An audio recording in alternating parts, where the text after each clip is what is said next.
네, 여러분 무죄 석방에 빛나는 우리 김호 씨와 무죄 변론에 빛나는 장경욱 변호사님을 무대로 모시겠습니다.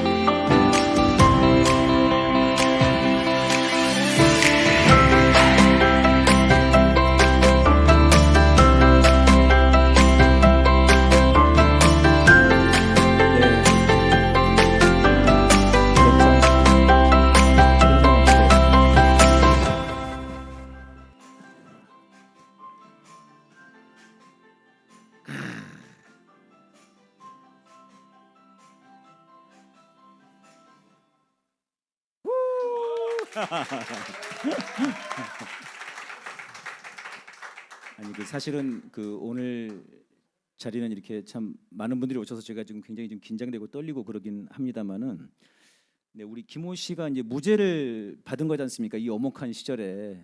그래서 너무 기분이 좋지 않습니까? 예, 너무 좋아서 이 자리가 한 번은 꼭 있어야 한다. 네, 사실은 그래서 이제 김호 씨 무죄 석방 환영 콘서트인 셈인 건데요. 오늘 다시 한번 박수 한번 보내주십시오. 네.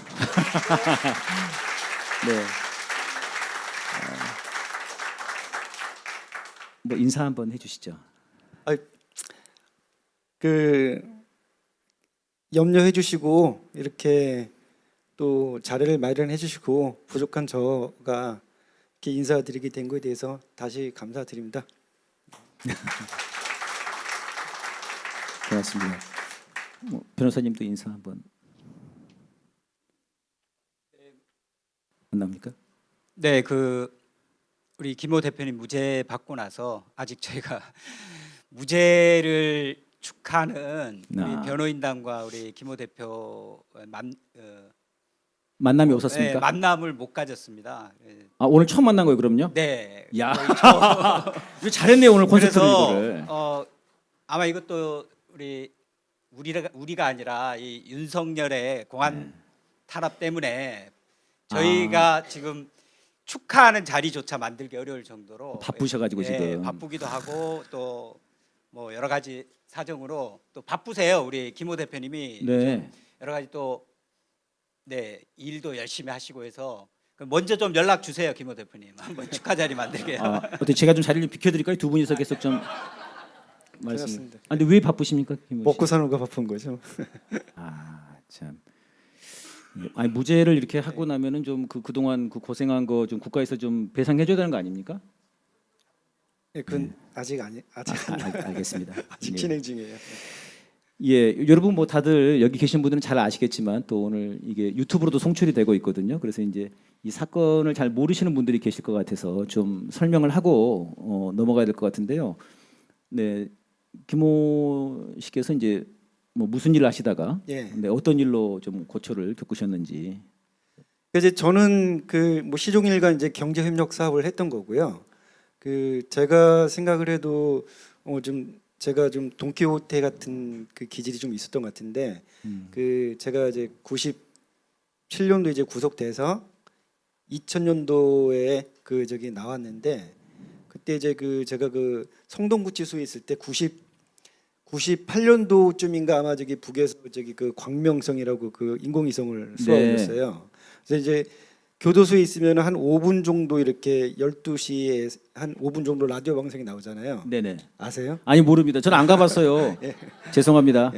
그 당시에 송구하네요. TV가 없었기 때문에 이제 한 5분 정도 라디오가 나오는데 방송에 나오더라고요. 그래서 그때 제가 책을 좀 읽고 이제 북한 쪽에 북한을 움직이는 테크노크라트라는 책이 있었어요. 그 책 압니다, 저도. 예, 그 굉장히 인기였는데 그 당시에. 굉장히 이렇게 세계일보 기자가 쓴 책이었었는데 제가 이제 그 책을 한 500페이지 이상 되는데 그걸 제가 뭐 독방에 있으니까 할 일이 없잖아요. 그래서 단숨에 한 번 읽었어요. 거의 500페이지 이상인데 그때 제가 읽어봤던 내용 중에서 뭐냐면 북이 이제 그 그 미사일 기술하고 인공위성 기술이 앞서 있다고 이렇게 표현되어 있었어요. 네. 그 책에.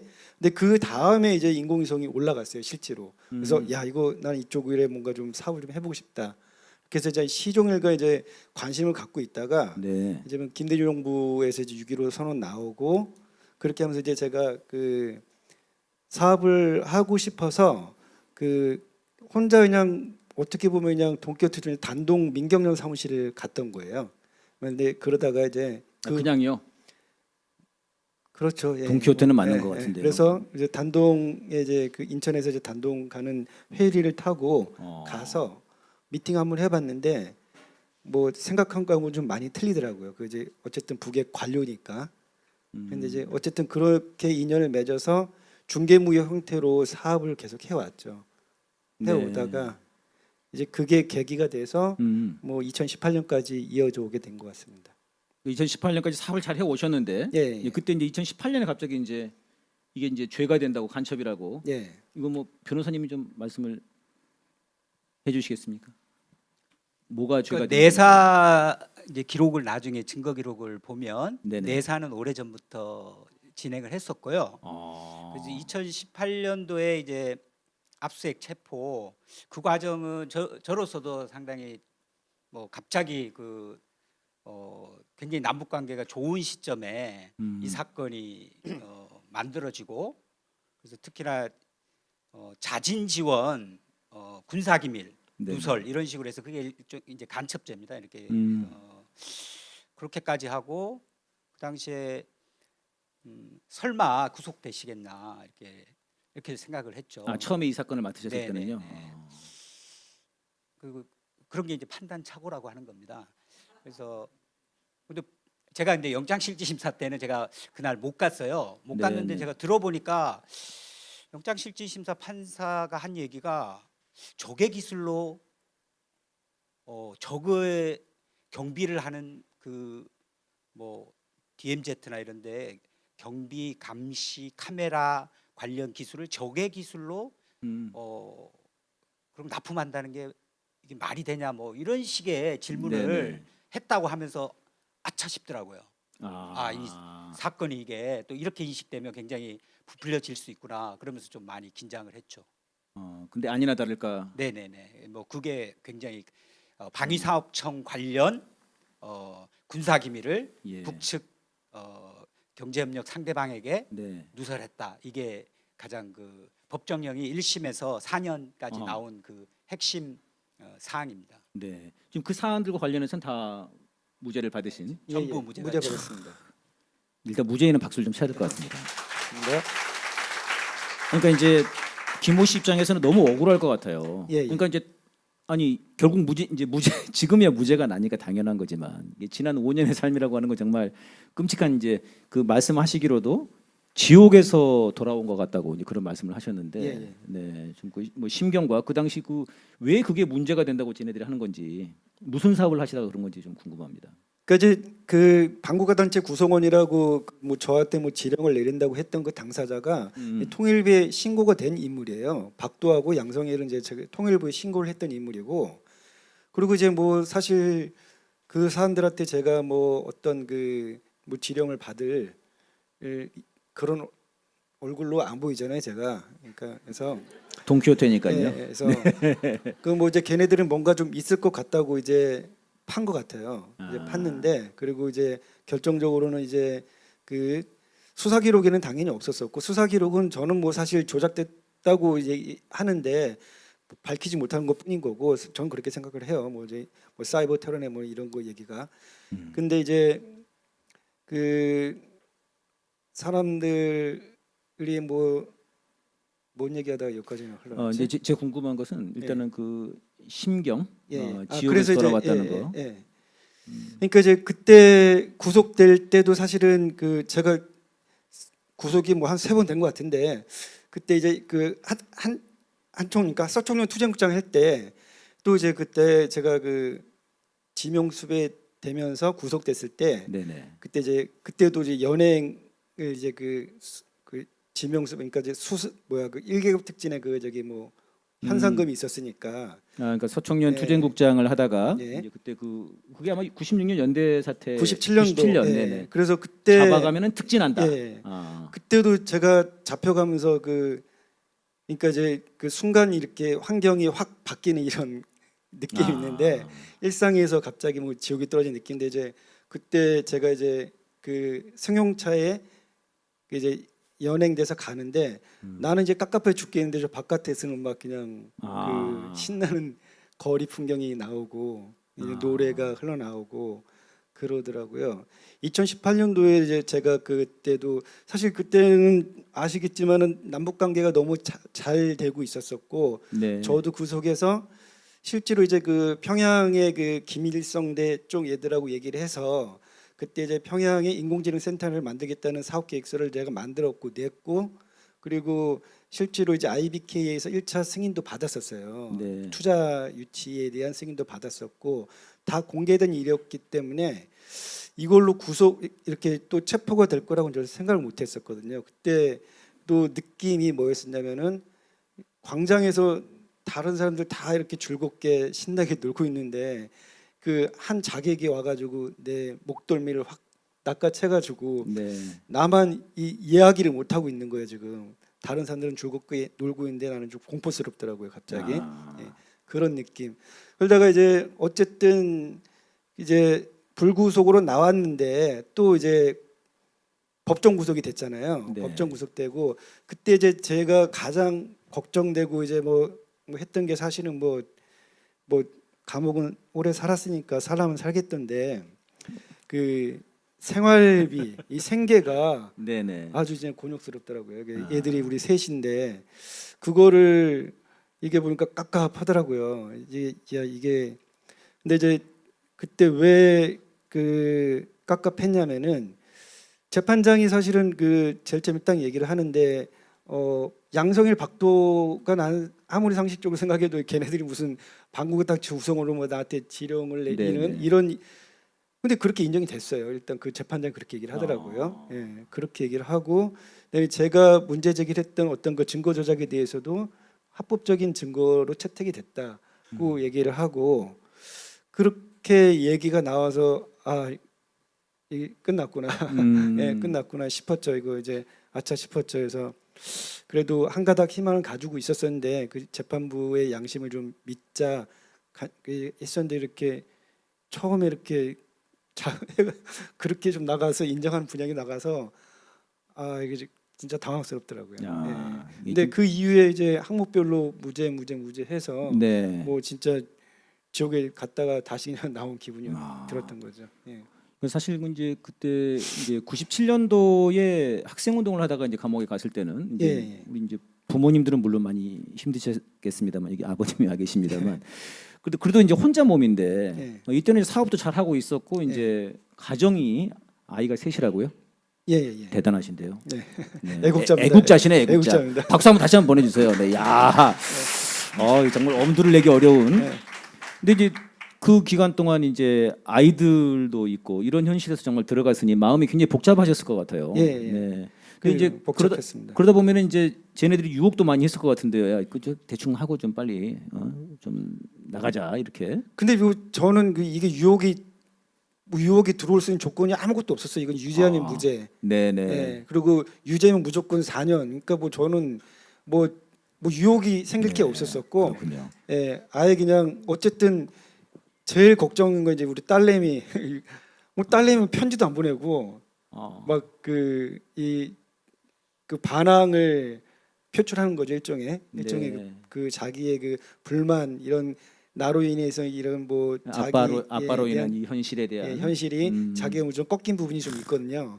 그런 거에 대한 불만 이런 것 때문에 편지도 안 보내고 뭐 집사람은 그 와중에도 사실은 생활비 쪼들리는 얘기하고 그러니까 깝깝했죠. 근데 이제 그래서 나와가지고 이제 보석으로 나와서 어쨌든 그 노가다 뛰면서 생활비 벌어주고 있었었는데 한 6개월 계속 나갔었거든요. 네네. 저 하루도 안 빠지고 나갔어요. 5기로. 6개월을? 예, 1월만 빼고. 일요일은 어차피 현장에 일 없거든요. 그래서 저는 3개월까지 하루도 안 쉬고 일해본 적은 있는데 죽겠던데 아주. 하여튼 뭐 제가 보기보다는 제가 운동을 열심히 해서 예. 합기도도 하고 유도도 하고 지금 킥복싱 하거든요. 그 생활비는 좀 이렇게 그래서 체력으로 버텼어요. 아이고 예. 체력으로 버텼겠습니까? 네 악으로 깡으로 버티신 것 같습니다. 예, 악으로깡 버텼죠. 아이고, 근데 참. 다시 들어가라고 하니 이게 깝깝하지 않겠어요. 네. 그런 상황이 계속 이제 예, 그 이제 반복됐으니까요. 4년을 또 살아야 된다 하니까. 예. 예. 그래서 변호사님 그 요 의뢰를 맡으셨을 때 좀 이 의뢰인은 어떤 의뢰인이었습니까? 네. 아이가 셋인 의뢰인인데요. 불쌍한 의뢰인이지. 의뢰인 그렇죠. 지금 그대로예요. 아, 자녀분들이 많고 아, 자녀분들이 아빠가 한 번 구속됐다가 보석으로 나왔는데 또 가야 되고. 또 이제 법정 구속되니까 굉장히 복잡해지지 않습니까? 복잡해지고 그러니까 뭐 변론보다는 오히려 그 우리 김호 대표님이 굉장히 그때가 힘들었던 것 같아요. 다시 이제 법정 구속이 됐을 때 네. 뭐 가정적으로나 본인도 이제 그 자녀 가족들 예. 그래서 뭐 그때가 굉장히 좀 위기 시제였지 예, 않나 예, 예. 뭐 그런 아, 생각이 굉장히 들었습니다. 깝깝했습니다. 변론보다도 변론보다도 마음을 추스리는 게 힘들지 않겠습니까? 아. 네. 아니, 그런데 이제 지금 저희가 이거 보면은 이제 5년 만에 무죄가 난 거지 않습니까? 근데 이제 5년이라고 하는 기간 동안 정말 이 지옥을 겪으셔야 했던 건데 이것에 대해서는 진짜 변호사님 뭐 방법이 없는 겁니까? 네. 5년. 네. 네. 뭐 사실 뭐 돈으로 뭐 해결을 해준다고 해서 될 문제는 아닌 건데요. 진짜 너무 끔찍한 이 국가 폭력이라 가지고. 그 재판부 그러니까 1심 재판부는 같은 내용을 가지고 1심 재판부는 법정 구속까지 하면 4년 선고했는데 네. 뭐 2심에서 특별하게 1심과 달리 뭐 더 주장하고 이랬 그뭐 입증하고 이랬다기보다는 주장들은 다 1심에서도 했던 그 변론들을 항소 이유로 해서 근데 2심에서는 무죄가 나왔습니다. 그래서 이게 국가보안법이 무섭다. 그죠? 이렇게 또 영장실질심사 판사와 같은 식으로 이렇게 어떻게 적의 경비하는 그 여러 가지 경비 시스템에 적의 기술을 사용할 배짱이 있단 말이냐 이런 식으로 단순화시키면서 네. 공격을 하는 그런 판사도 있고 해서 뭐 중간중간에 판사분들이 많이 교체가 됐는데 이거 남북교류협력법 아닙니까? 이런 질문했을 때는 좀 제가 그렇죠. 남북교류협력법이 적용될 사안을 왜 국가보안법인데 그래서 좀 네. 안심을 했다가 아, 뭐 그렇게 하면서 저희 나름대로는 이제 재판이 보석으로 나오고 불구속 상태 되니까 굉장히 이제 오랫동안 열리지 않은 상태에서 다시 시작되고 그 1심에서 이제 법정 구속한 그 재판부 구성원들이 이렇게 불구속 상태에서 해서 설마 법정 구속하겠냐 예. 이렇게 했는데 또 그러니까 저희가 항상 위기는 느끼고 있죠. 야 이거 진짜 자진 지원 군사기밀 누설 이게 지금 유죄를 인정해버리면 뭐 꼼짝없이 이거는 실형인데 이런 네. 생각도 하면서 뭐 긴장을 했는데 그때 원심 법정에서 법정 구속되니까 저도 굉장히 힘들었고요. 예. 그리고 아까 지금 지옥에서 구출됐다는 얘기는 뭐냐면 항소심도 이렇게 들어보면 유죄예요, 유죄. 저도 중간에 이거 뛰쳐나가 버리려고 했어요. 유죄. 항소심 유죄들. 재판부가 이렇게 남북교류협력법을 적용해서 뭐 무죄 이게 어떻게 뭐 이렇게 할 줄 알았는데 네. 뭐 박두호 양성일 박문과 단체 지령을 받은 자 맞다. 북의 사이버 테러 맞다. 다 맞아요. 뭐야 이거 이렇게 제가 굉장히 놀랐죠. 그래가지고 제가 조금만 실수했으면 뛰쳐나가 버릴 뻔했어요. 네. 근데 이래 하다 보니까 객관적으로는 다 북의 사이버 테러 악성 코드 심어가지고 하고 뭐 북의 반과 단체 구성원이고 지령을 받은 자 맞는데 주관적 요건, 소위 위험성을 인식했다든가 뭐 자진 지원 목적이라든가 또는 이제 좀 다행인 게 있어요. 그 위챗 대화를 한 부분에 우리 그 북쪽에서도 이렇게 이제 그 북쪽에서 얘기하는 건 조선족 부대 부사장 이런 식으로 좀 인식하도록 이렇게 대화되는 부분들이 있어요. 네. 그래서 그 부분하고 천만다행으로 또 국정원에 좀 일정하게 그 협력 관계가 있었던 부분 이런 부분으로 자진 지원 목적, 뭐 네. 주관적 요건, 위험성 인식 이런 부분을 다 이제 예. 합리적 의심이 없을 정도로 증명된 것이 아니다 이래가지고 무죄를 하니까 음. 안심은 됐지만은 그 재판의 결과는 사실은 북은 사이버 테러를 하는 굉장히 위험한 조직이고 그 금전으로 전부 다 이렇게 음. 뭐 통치 자금을 하고 핵 개발도 하고 뭐 이런 아. 식으로 김- 객관적으로 그렇게 돼 있는 김호 씨한테 번 돈으로 핵 개발했다는 겁니까 지금? 그런 거죠, 예를 들면. 야, 진짜. 네. 참 그 상상 만 상상력이- 다행으로 상상력이 지옥에서 대단합니다. 정말 듣다가 보면 지옥에서 네, 네. 구출됐다라는 게 그 항소심 재판부의 판단이 예. 나중에 이렇게 할 때 안도의 한숨이 나올 정도로 그 들으면서도 굉장히 정말 조마조마했습니다. 끝까지 안 듣고는 도저히 이거 유죄 나오는구나. 이거 큰일 났다 예, 싶어요. 저 유죄인 줄 알고 이제 뭐 재판 자포자기 과정에서도? 했죠. 예, 그러니까 모두의 이제 그 진술을 하잖아요. 예, 예. 들었을 때 저는 뭐 100% 유죄구나, 벗어날 수 없겠구나 싶었죠. 근데 이제 이걸 이제 제가 그 보면은 그러니까 그 1심과 2심 판단도 그렇고 이게 뭐 유무죄를 판단을 하는 그 법적인 근거도 그렇고 이게 정말 이제 자의적인 거예요. 예, 이게 뭐 지네 마음대로 라 손바닥 뒤집기인 거고 이게 뭐 예를 들면 이제 결과로서 위험성이 있다거나 그런 게 전혀 없고 뭐 어떤 구체적인 증거는 없잖아요. 예, 근데 이제 그것이 유죄가 될 수도 있고 그런 거에 대해서 이제 뭐 재판부의 뭐 성향이라든가 그런 거에 이제 어떤 그 내 운명에 맡겨질 수도 있는 거니까 이제 답답한 거죠. 네. 그러니까 이게 저희들로서는 이제 문재인 정부 시절에 간첩으로 이렇게 재판을 받다가 윤석열 정부 시절에 무죄를 받으니까 이게 약간 좀 황당하지 않습니까? 저희들 그 시민들 입장에서는 또 그러면서도 다행이고요. 예. 그래서 이제 너무 다행이다 이제 이런 생각이 이제 저희 들었는데 결국은 이제 이 지옥에서 살아온 기분이다 이런 말씀이 그러니까 한 인간의 영혼을 정말 이 국가보안법이 얼마나 파괴시키는가 이걸 좀 여실히 느껴지는데요. 김호 씨 입장에서는 이 과정에서 장 변호사님이 고마웠습니까? 제가 있는데 네, 유도해 보는 거죠. 그동안 대화를 못 하셨다 그러니까.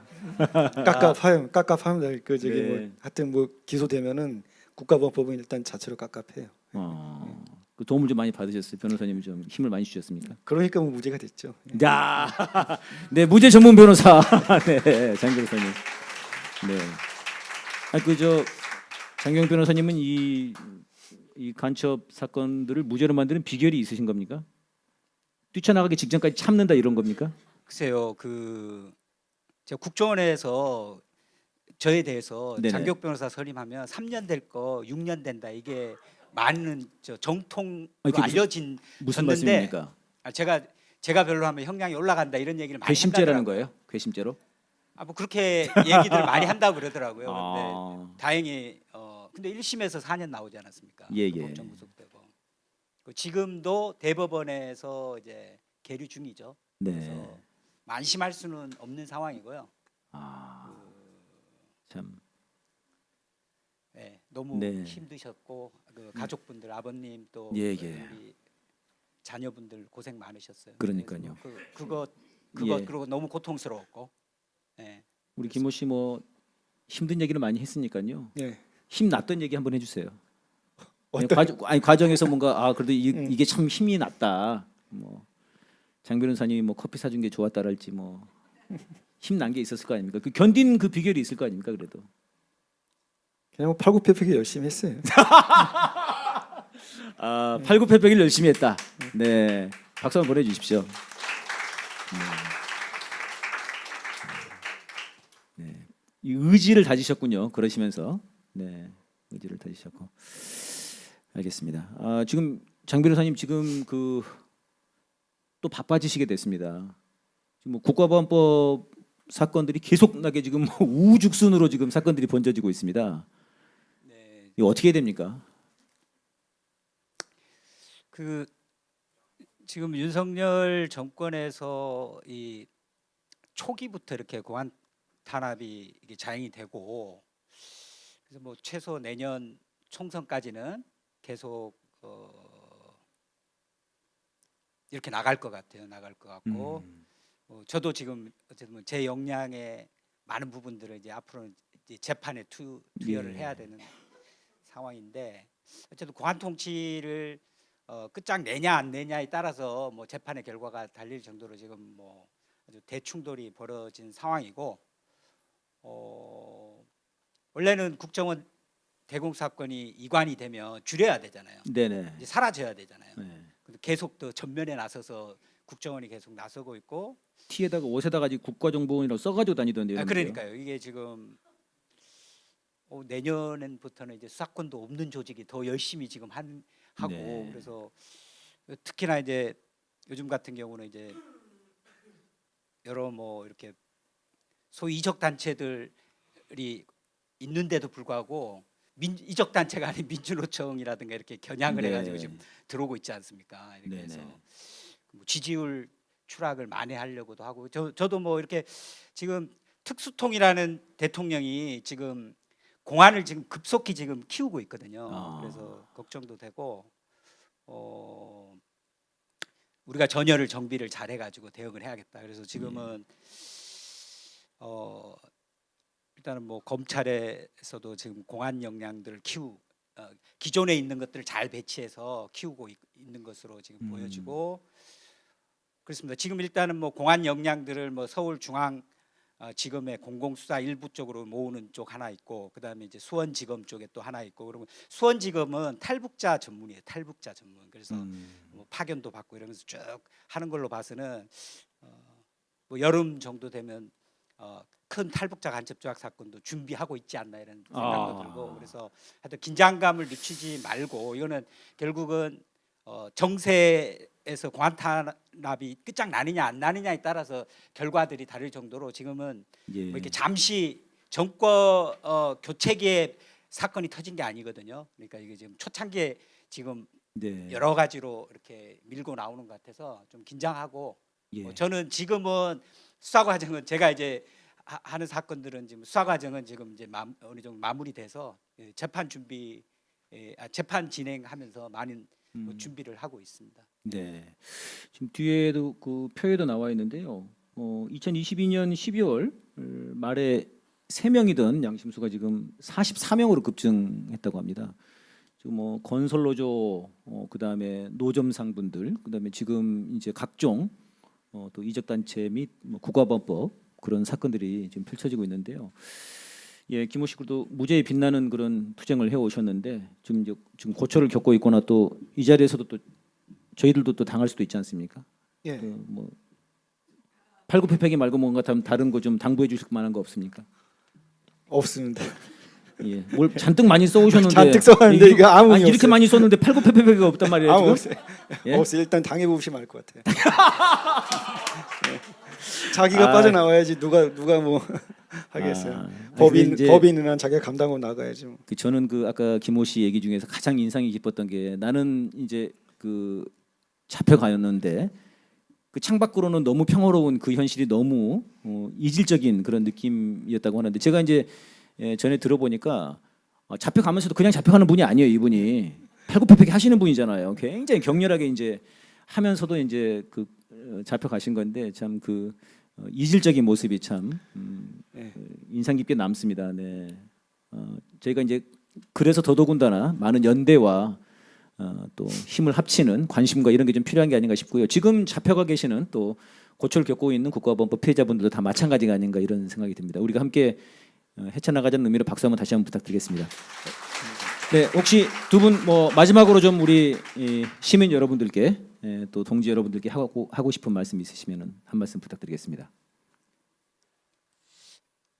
네, 변호사님. 김호 대표님이 저는 많은 말씀하셔야 되는데 아마 본인이 겪은 그 얘기 보따리는 뭐 엄청날 겁니다. 엄청나는데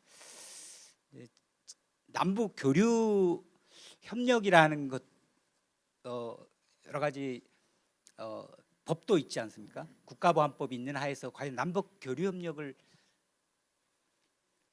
나름 국정원과의 관계도 있었고 그 다음에 IT 분야에서 굉장히 세계적으로도 성과도 내고 이렇게 했는데도 걸어버리니까 정말 무시무시하더라고요. 그래서 그럼 이 남북 교류 협력을 할 수 있는 사람 저는 전면적으로 남북교류협력법은 한국에서 불가능하다고 생각해요. 그러니까 정부에 국정원 찾아가서 다 보고하고 내 뭐 하지 않는 이상은 불가능한 시대에 살고 있고, 이게 국가보안법의 위력이고, 네. 그 결국은 북측과는 접촉을 하든 북과 관련된 부분들은 생각도 말고 접촉도 하지 말라는 얘기거든요. 예. 그래서 김호 대표님이 이 사건이 여전히 남북교류협력법조차도 그 무용지물로 만드는 국가보안법의 어떤 무시무시한 힘을 보여줬다. 네. 그래서 우리가 국가보안법이라니 무서운 괴물, 그 괴물로부터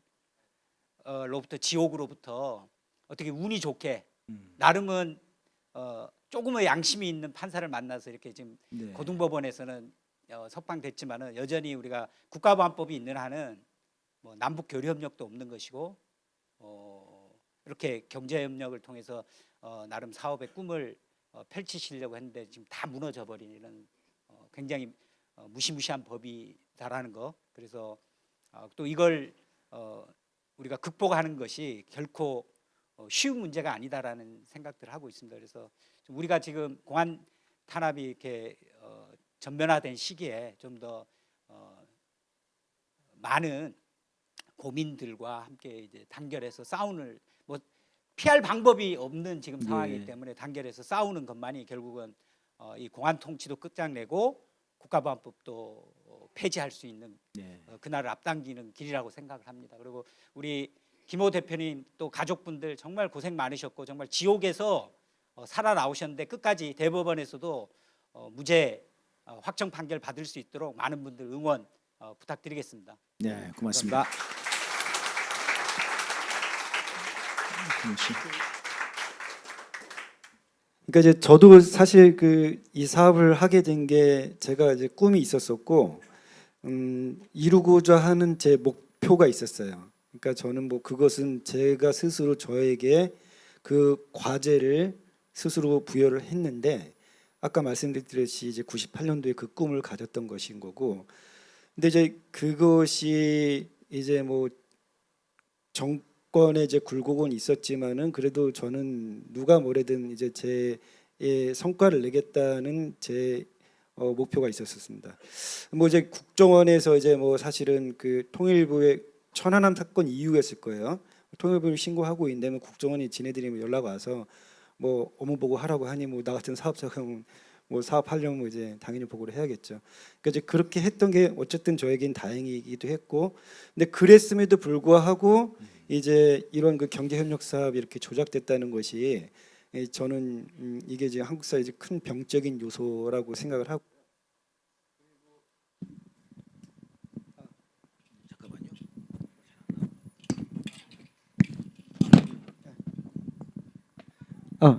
예, 병적인 요소라고 생각을 하고, 그 결국은 이제 이 사업이 저는 뭐 이 누가 뭐 문재인 정부 때 왜 일어났냐 이런 질문도 있고 했었었는데, 사실은 그 이 사건에 대해서는 저한테 물어볼 게 아니라 문재인하고 민정수석인 조국한테 물어봐야 될 일이에요.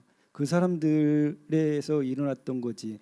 만약에 지금 똑같이 만약에 그 윤석열 정부에서 일어났는데 지금 윤석열에 대해서 지금 문제 제기를 하지 않습니까? 그런 문제 제기가 그 당시 없었다는 것이 지금 같은 병을 더 키웠다는 것을 지금 그런 자성과 성찰에 지금 빠져 있는 거예요. 그래서 지금 이게 저는 이제 이 현실을 타개하는 게 좀 겉돌고 있다. 이제 이거 보시면 이제 제 사업은 어쨌든 경제협력 사업이었었고, 경제협력 사업을 일종의 대북 제재의 연장 속에서, 대북 제재 연장이 뭐 한미 동맹 아니겠습니까? 한미 동맹의 니꼬르가 국가보안법, 아까 저기 사회자님 말씀하신 국가보안법이라는 것은 바이러스라고 얘기하셨잖아요.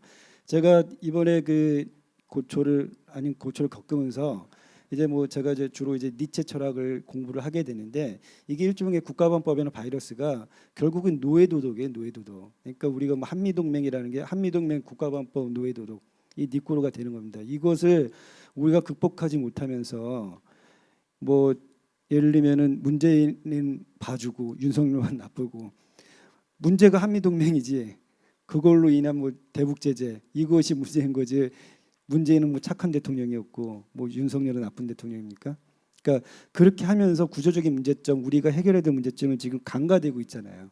그러니까 저는 그것을 바라봐야지, 그러니까 현실을 바라봐야지 문제가 해결이 되지. 자기 머리가 병들었는데 뭔 누구하고 좀 상대방하고 싸울 수 있겠는가? 저는 이제 그런 생각이 들기 때문에 불편하더라도 지금 우리가 처한 현실, 저는 그 이 사건 들어갔을 때도 저는 육감적으로 알았어요. 아, 이게 일종의 대북 제재의 연장이겠구나. 저는 이것을 그 본능적으로 알았고, 대북 제재가 뭐 어떻게 연결돼요? 아까 말씀드렸듯이 한미동맹이고, 한미동맹 국가보안법에서 유지되고 있는 거고, 이것에 대해서 지금도 위정자가 계속 외치고 있는 게 한미동맹이지 않습니까?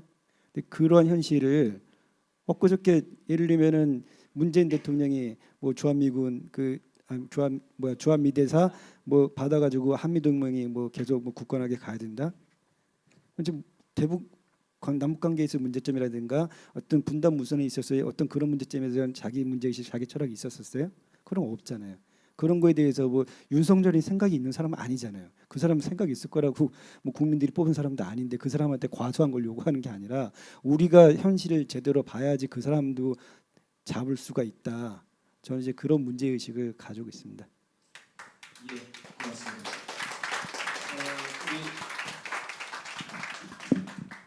마이크가 2개가 됐습니다, 제가. 네. 우리 김호 씨의 석방을 환영하면서 저희들이 케이크를 준비했습니다. 케이크를. 네, 그래가 어제 또 우리 장경욱 변호사님이 생일이었습니다. 그래서 케이크를 준비해서 네, 올라오고 있습니다.